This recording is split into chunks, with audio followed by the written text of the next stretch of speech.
에베소서 5장 23절 말씀입니다. 이는 남편이 아내의 머리됨이 그리스도께서 교회의 머리됨과 같음이니 그가 바로 몸의 구주시니라. 아멘. 지난 시간에 남자가 자동으로 여자의 머리가 되는 것은 아니라 그랬습니다. 남편일 때에 아내인 여자의 머리가 된다고 설교했습니다.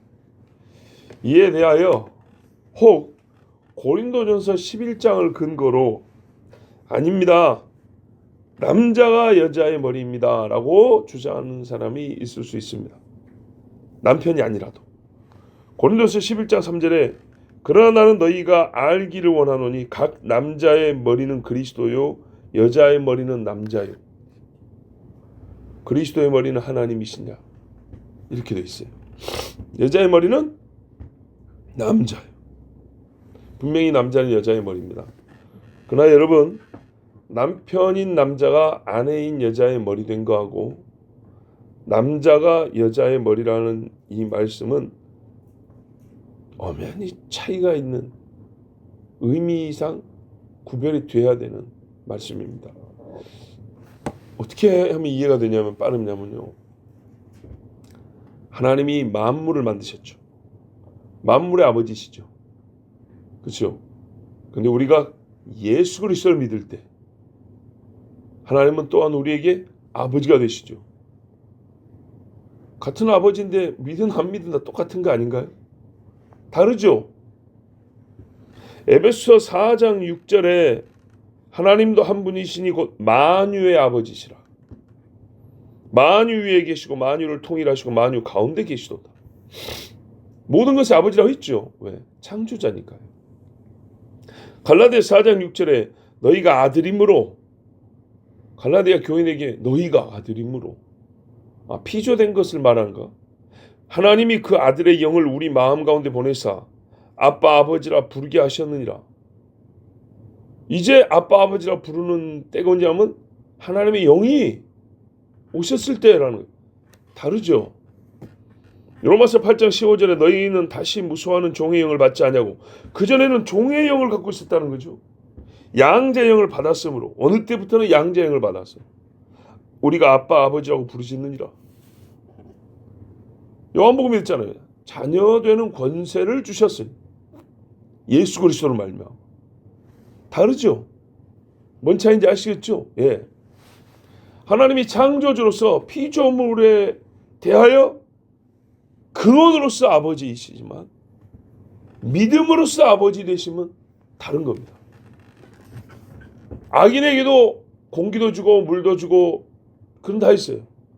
그러나 그 악인은 자녀가 아니고 뭐랬어요? 너희 아비는 마귀니라 그랬죠. 그러니 심판을 하잖아요. 그런데 주여라고 부르짖는 자녀들에게는요, 구원을 해주시잖아요. 다릅니다. 이처럼 창조의 질서와 목적 안에서 처음 만들 때부터 여자에게 남자는 머리의 위치에 있는 건 맞아요. 그러나 왜 그러냐면 먼저 지어졌다는 것, 그리고 남자의 갈비뼈로 여자가 만들어졌다는 것. 그래서 남자가 여자보다 앞서고 여자의 시작점이니까 시작하다는 뜻에서 머리에 위치해 있는 게 맞다고요. 그러나 혼인함으로 얻는 머리됨은 달라요. 훨씬 더 영광스럽고 그 머리됨이 완전한데, 왜 그러냐 하면 언약이 맺어졌기 때문이에요. 그렇게만 얘기할게요. 언약적입니다.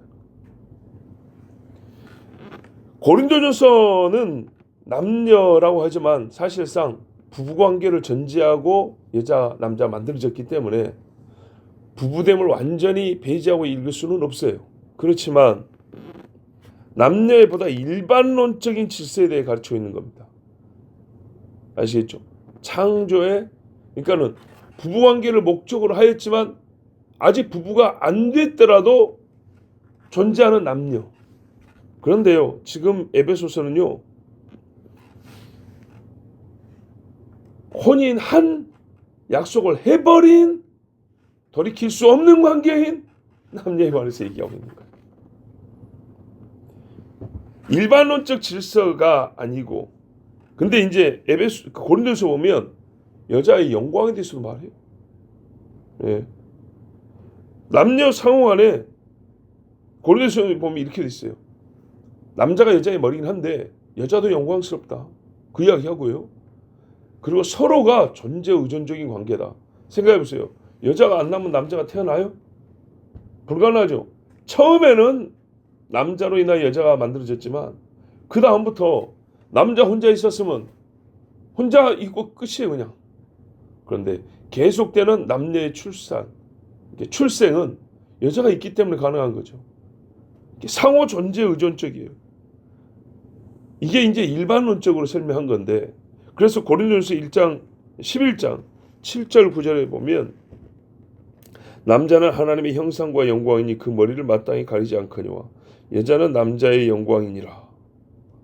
이렇게 돼 있어요. 그럼 뭐냐면 여자가 남자에서 낳고 여자가 남자를 위해 짐을 받았다. 근데 11절 12절 가면 그러나 주 안에는 남자 없이 여자만 있지 않고 여자 없이 남자만 있지 아니하니라. 이는 여자가 남자에서 난 것 같이 남자도 여자로 말미암아 났습니다.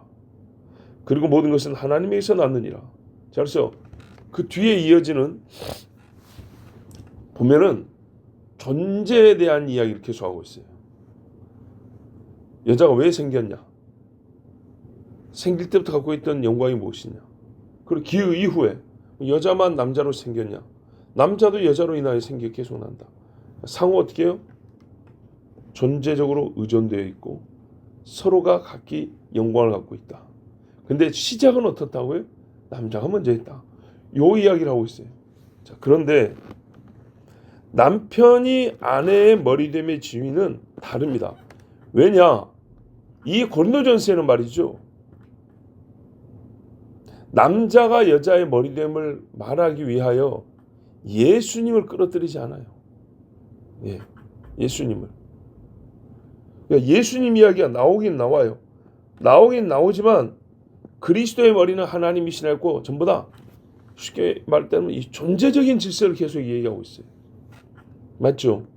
그런데 고린도전서, 우리 에베소서는 언약적이라니까요. 보세요. 우리가 이 3절, 23절 맨 첫 줄은 전문 설교했어요. 남편이 아내의 머리 된다까지 했어요. 근데 이게 됨이 뭐와 같으냐? 그리스도께서 교회의 머리 됨과 같습니다. 그리스도가 모든 무엇인가의 머리가 되지 않아요. 존재적으로는 하나님이시니까 시작으로서 머리죠. 언약적 관계에서는 머리가 아니랄까요. 깡패 집단의 머리가 되주지 않아요. 살인자의 머리가 되주지 않아요. 교회의 머리라고 했어요. 교회. 여러분, 교회는 창조 때부터 생긴 게 아닙니다. 그리스도로 말미암아 존재하기 시작한 겁니다. 그렇죠? 그리스도가 이 땅에 그냥 왔기 때문에 아니죠. 그의 죽음으로 말미암아 생긴 겁니다. 구원의 터잖아요. 구원의 터. 진리의 기둥과 터. 예수님이 기반을 마련해 주신 그 위에 세워진 게 교회잖아요. 자, 남편의 머리됨이 그리스도께서 교회의 머리됨과 같다 그랬어요.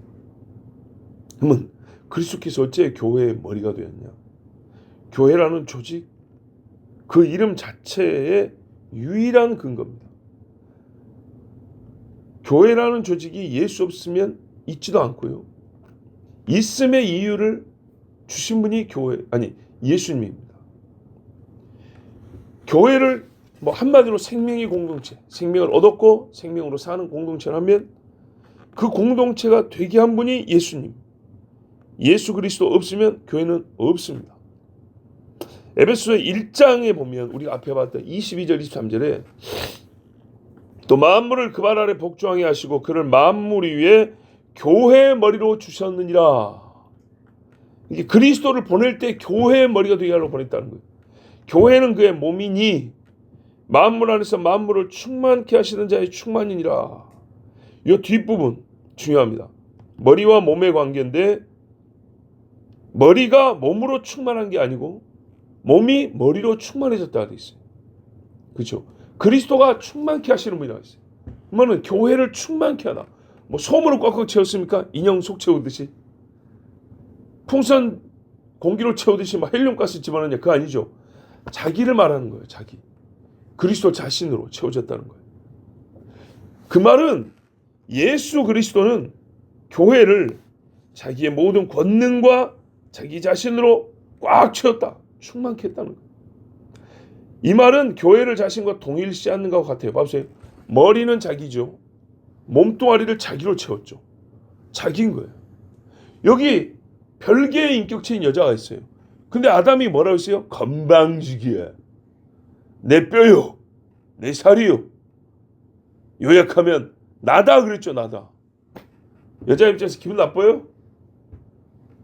나중에 프로포즈 하는데 나중에 있으면 좋겠는데 왕년에 프로포즈 할 때 만약에 진짜 그 남이 나한테 당신은 납니다 이렇게 했으면 뭔 말인지 몰라 어리둥절했겠지만 그 기분 나빴겠어요? 그게 무슨 뜻이에요? 그 남씨 내 살이요 내 뼈입니다. 왜 이게 당신 거예요? 이렇게 싸울 여자가 어디 있어요? 굉장히 시적인데 이 남자가 굉장히 낭만적이야 뭐 좀 있어 그랬겠죠. 나중에 성경을 보니까 거기 나온 거네. 예. 그렇죠. 예수님으로 충만하다는 거예요. 어제 우리가 하나님 말씀에 이스라엘과 동일시했다 할지 예수님. 그죠? 또 우리와도 예수님 동일시하잖아요. 사울아 사울아 어찌하여 네가 나를 핍박하느냐. 내가 누구를 핍박했는데요.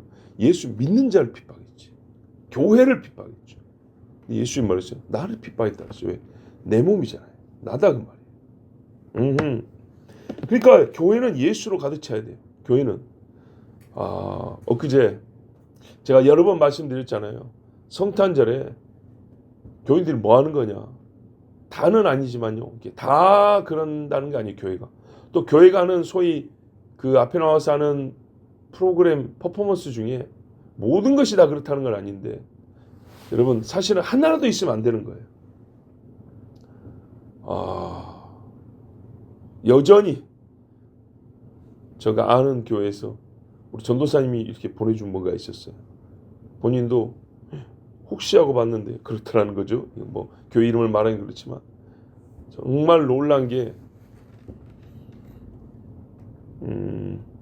성탄절 소위 전야제라고 불러요.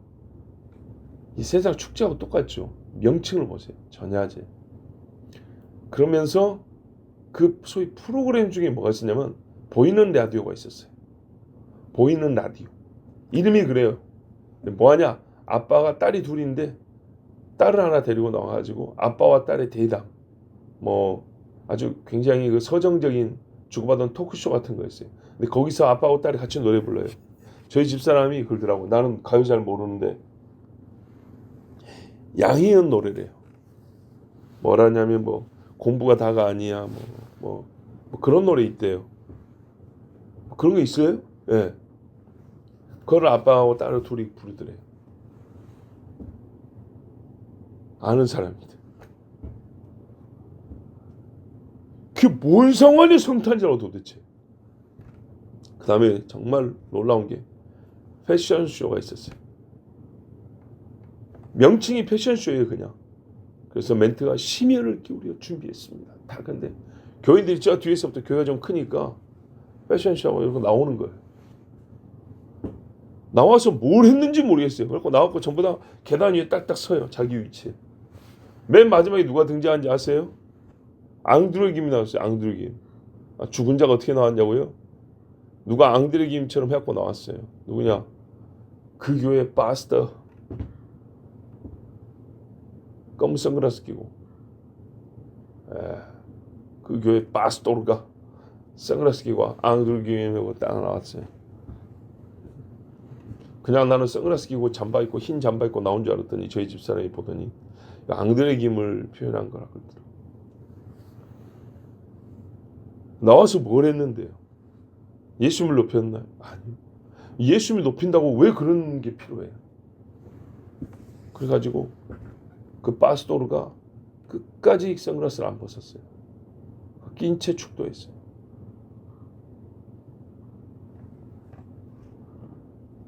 이거는 일부죠, 일부. 제가 어제 이제 성탄절에 또 저기 언덕백에 올라가지고 혼자 예배를 했어요.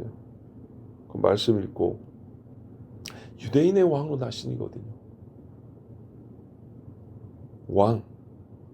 여러분 동방 박사가 예수님 몇 분이나 만나고 갔을 것 같습니까? 마구간에서 같이 잤을까요? 자리가 있어도 자면 안 되죠. 호기심 애기 나는 애기 엄마랑 있고 했는데 뭐 잘 데도 없지만은 말도 안 되는 거죠. 밖에서 노숙을 하더라도 뭐 그동안 오는 길에도 그렇게 모닥불 피우고 잤지 않겠습니까? 길어야 1시간 봤을까요? 우리 남자 입장에서 애기 배 안고 있는 집 엄마 집에 그것도 밤인지 낮인지 모르지만 하여튼 마구간이 아니겠구나. 집에 들어갔다 있다. 집에 들어갔다 하더라도 그 사람들 묵을 자리가 어디 있어요? 그 조그마한 집에. 방문하고 왔어요. 방문하고. 시간 얼마 안 있었겠죠. 걸어오는 시간은요. 돌아가는 시간은. 경비는. 그 고생은. 출발하기 전부터 준비한 거는. 우리 한국식으로 표현하면 그날 밤 1시간을 해서 1년 내내 준비한 거예요. 1년 내내. 아깝습니까? 그 사람들 생각해보세요. 올 때 가져온 게 또 얼마예요. 예? 그들이 예수님 1시간 보려고 대화도 못해. 깐나내기 예수님 보려고 와서 절 한번 하고 선물 주고 가려고 준비한 거 봐보세요. 이게 유대인의 왕을 만나고자 하는 사람이 해야 될 모습이에요. 그 산에 갔는데 그 말씀이 다시 임하면서 유대인의 왕이 몇 분 보고 갔을 거냐 말씀이 있는데 그 진짜 유대인의 왕을 위하여 1년 내내 모아온 끼 발산하는 나도 좀 놀 줄 아는 사람이요. 밖에서 그들이 누리는 것들을 다 응집해가지고 분산돼 있었잖아요. 이 분산된 탄을 싹 모아주고 포탄 하나 만들어서 이따 집약해가지고 대포 빵 쏴문다고 뻥 터지는 것처럼 교회라는 대포 안에다 넣어가지고 그 포탄을 넣어가지고 끼를 다 넣은 다음에 빵 했고 뻥 터지는 시간. 새로 봤어 집사 누구 집사 괜찮아던데 뭐 이런 거에 파티하듯이 내 이미지를 사람들에게 좀 바꾸는 시간도 되고. 야, 진짜 한마디로 예수를 핑계로 노는 시간이에요. 노는 시간. 유대인의 왕이거든요. 교회가 예수로 충만해야 한다고 지금 처음부터 그렇게 말씀했지 않습니까? 예수로 충만하다. 이 성탄절에 예수 핑계로 그냥 노는 시간.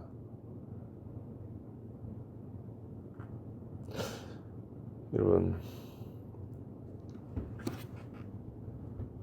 본래 교회가 그리 세워진 거 아니죠. 이 이야기가 의미가 있어요. 성탄절에 관할 수도 있지만 부부관계 이야기예요. 지금 성경에 부부관계에서 오리지널한 걸 말씀해주고 있어요. 근데 현실은 그렇지 않아요 라는 핑계를 대지 마시라 이 말이에요. 그건 바로 남편인 당신이 잘못해서 그런 거고 아내인 당신이 죄를 지어서 그런 거지. 예. 본래의 것이 무엇이냐고요. 본래 성탄은 유대인의 왕을 경배하는 거예요. 경배. 부부관계 원래 어떻게 하면 머리와 몸인데 머리로 충만해진 몸이어서 하나예요. 하나. 예. 과 같음이니 마치 교회와 그리스도 자신으로 교회를 말하는 것처럼 여자는 남자 없이 존재하지 않습니다. 보세요. 그리스도가 있음으로 교회가 존재하잖아요. 그리고 존재한 교회는 그리스도로 가득하잖아요. 여인이 생명을 잉태하고 낳는 일에 남자 중 남편이란 그 사람은 유일하게 그 일을 가능하게 합니다. 유일하게 자궁을 갖고 태어났는데 이거를 진짜 바르게 여기서 생명을 잉태하고 낳게 하는 데는 남편이 그 남자로만 가능하고 그 남자로 충만할 때 되는 겁니다. 어머니가 되는 복 남편으로만 가능합니다. 남편에게서부터 생명과 집이 존재하기 시작합니다. 그것이 아내에게 옵니다. 그래서 아내는 남편으로 충만해집니다. 이게 약간 성적인 것을 빼고 말할 수가 없습니다. 아가서도 보세요. 남편과 아내를 묘사할 때 성적인 것을 포함하면 완전하고 아름답습니다. 그러나 부부가 아닌 관계에서는요, 쾌락과 즐거움은 한때의 즐거움은 있지만 부끄러움과 수치와 상호 붕괴가 있습니다. 그리스도는 생명의 시작을 주신 분이에요. 근데 그것만이 아닙니다. 생명을 지속한 분이고 그 지속을 책임집니다. 그렇죠? 이걸 우리가 성도의 견인이라고 그러잖아요. 신부로 계속 전개를 가도록 생명이 연속되게 합니다. 성경에 보면은 그리스도는 만물을 붙드시고 계신다고 그랬어요. 소나무 한 그루도 붙들고 있다고요. 근데요, 교회를요, 그리스도를 경배하는 교회는요, 그가 생명을 주시고 끝까지 붙든다고요. 계속 자기를 그들에게 바칩니다. 남편이 아내에게 계속 바치는 것처럼. 그래서 그 뒤에 나와요. 뭐라고 했어요? 남편들아 그러잖아요. 남편들아, 아내 사랑하기를 그리스도가 교회를 사랑하시고 교회를 위하여 자신을 주심같이 하라 그러잖아요. 요 같음에서 나오는 거예요. 같음에서. 남편이 계속 이렇게 하기 때문에 함으로 아내의 머리는 남편입니다. 그리스도께서 교회를 그렇게 위하여 하시듯 생명이 계속되는 힘을 남편이 아내에게 주어야 하고, 그러기 때문에 머리가 되는 겁니다. 중단하고 떠나가버렸다 그러면 아닙니다. 한 집의 생명을 책임지는 남자, 그러므로 그 생명이 시작되게 하는 남자, 그래서 남편은 아내의 머리라 하는 겁니다. 보세요. 그가 바로 몸의 구주시니라. 그리스도와 같음이라는데 그리스도가 어떻게 했기 때문에요? 몸의 구주이기 때문에 그와 같이 남편도 그 몸의 구주로서 머리다, 이런 말인 거예요. 몸의 구주. 몸의 머리를 다르게 표현한 말인데 왜 머리인가에 대한 이해를 더하기 위해서 말해준 거예요. 몸 위에 붙어있기만 한 게 아니라 그 몸을 구원하는 자, 구원하는 주체이기 때문에 머리라고 한다. 그렇죠? 예수님은 우리 몸을 살린 분이잖아요. 생명을 계속 주신 분이잖아요. 이게 바로 머리됨의 근거라는 겁니다. 마찬가지로 남편은 아내의 구주의 자리에 있습니다. 뭐 시집가면 천국 간다, 그 말은 아닙니다. 과거에 어떤 철학자는 얼마나 똑똑한지 여자는 영혼이 없는데 남자하고 결혼하면 그때 영혼이 있다, 이런 말까지 했어요. 그런 식의 뜻이 아닙니다. 아내를 위하여 자기 생명을 내어주는 자의 위치에 있는 남자, 그 일을 책임으로 진 사람, 그 사람이 남편. 그러므로 남편은 아내의 머리입니다. 이에 몸이 머리에 복종하듯이 아내는 남편에게 이런 근거에 의하여, 관계에 의하여 복종하라, 이렇게 말씀합니다. 이거를 단순하게 말할 때 결혼식 주례 시간에는 길게 말을 못하니까 옛날에 목사님들이 단순하게 어떻게 했어요? 신부 신랑에게 순종 복종하세요, 주님마게 하듯이. 그리고 뭐라 했어요? 신랑은 신부를 사랑하세요, 그리스도께서 교회에게 하듯이. 신부야, 너무 소홀해본다고 생각하지 말어. 니는 사랑만 하면 돼. 야는 니한테 니를 위해서 죽어야 돼. 이런 주례 들어보셨죠? 못 들어봤어요? 못 들어봤어요? 왕년에는 이런 주례 많았어요. 예. 그렇죠? 예. 니는 순종만 하면 돼. 복종만 하면. 너무 자존심 상해하지 말어. 내가 종 되려고 시집가나? 그런 생각 안 하는데 야는 도둑 들면 야구방망이 들고 나와서 지가 죽어야 돼. 이런 이야기 했다고요. 자, 이 교훈과 논리에 반감을 가지는 여자 또는 남자가 있을 수 있습니다. 왜 그런지 이유를 압니다. 세상은 결코 이 논리를 알지도 못하고 이 교훈을 배우지 못하고 원하지 않기 때문입니다.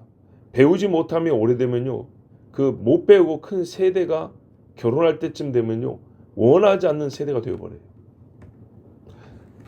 배운 세대는 알기 때문에 못 배운 세대한테 너희가 몰라서 그런다 이래요. 근데 못 배운 세대가 이제 부모 자리쯤 가버리잖아요. 그러면은 응당 뭐 그런 게 있어 이렇게 돼버려요. 그런 사람이 이제 할머니 할아버지 되면요 아예 몰라요. 완전 반대 세상이 됩니다. 지금 그러고 있죠. 그리고 왕년에 상하 질서 권위를 알았던 자들이 그 중에 가끔 똘끼인 애들이 반기를 들고 했었어요. 그런 애들이 한두 명 있었어요. 뭐 그런 건 인정을 해요. 안녕하세요 인사 잘하던 세대에도 그래요. 그런데 지금 어떻게 해요? 전혀 위아래가 없는 질서 그 위아래가 없는 상황에서 큰 사람들이 20대 30대 돼가지고 사회생활을 해요. 그럼 어떻게 해요? 남이 조금만 괴롭게 하면 그냥 막 봐서버리죠. 자기밖에 모르죠. 이제 걔 아들이 60대 된다고 생각해보세요. 자 여러분 좋아하지 않는 이유도 알아요. 실제 남편은 그리스도처럼 행하지 않더라고. 그래요. 남편은 그리스도처럼 하지 않고 아내는 역시 복종하지 않습니다. 하지만 남자, 여자, 남편, 아내 모두 죄를 지어서 말씀의 실제를 못 경험하는 거지 성경의 가르침이 틀린 게 아닙니다. 뭐 남의 집 볼 것이 우리 집도 그래요. 제가 똑바로 못하면 저희 집사람에게서 복종이라는 건 절대 안 나옵니다.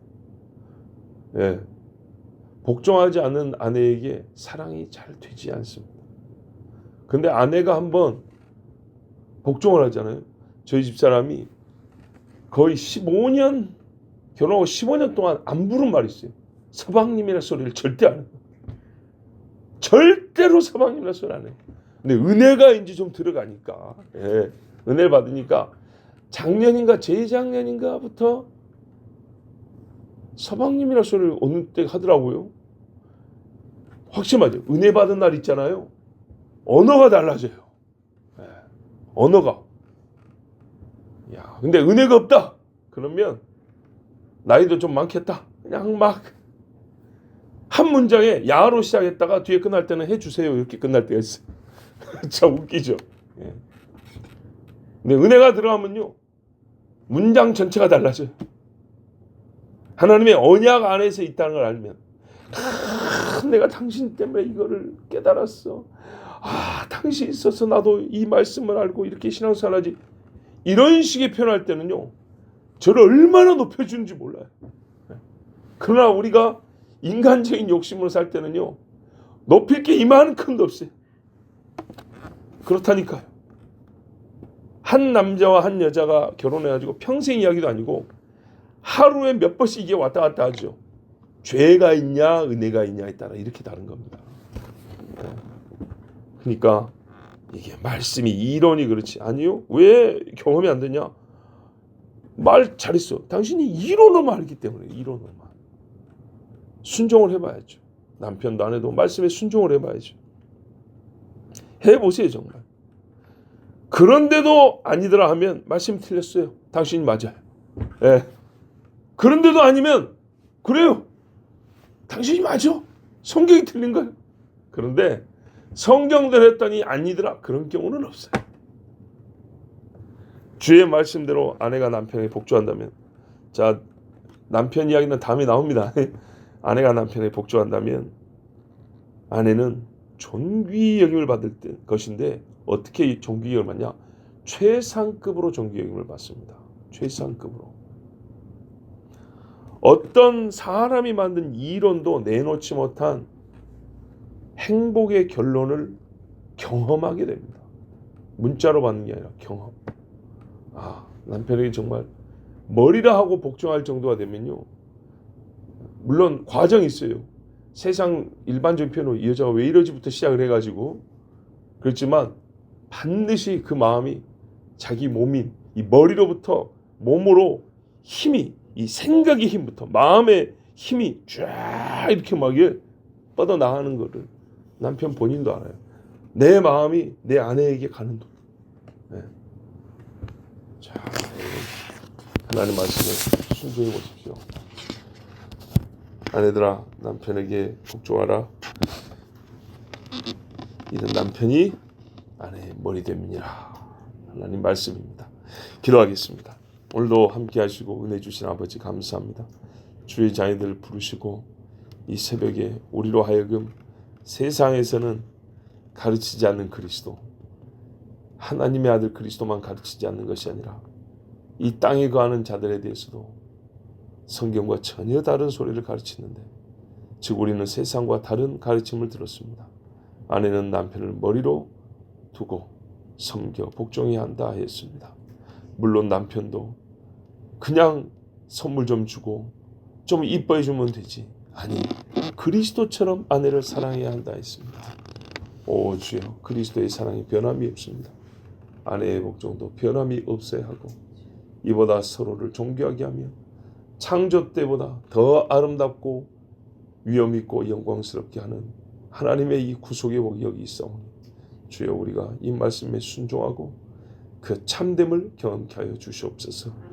그래 우리 입술에 주여 말씀이 맞습니다, 하나님 말씀이 옳습니다 하고 주를 찬송케 하여 주시옵소서. 예수 그리스도의 이름으로 기도하옵나이다. 아멘.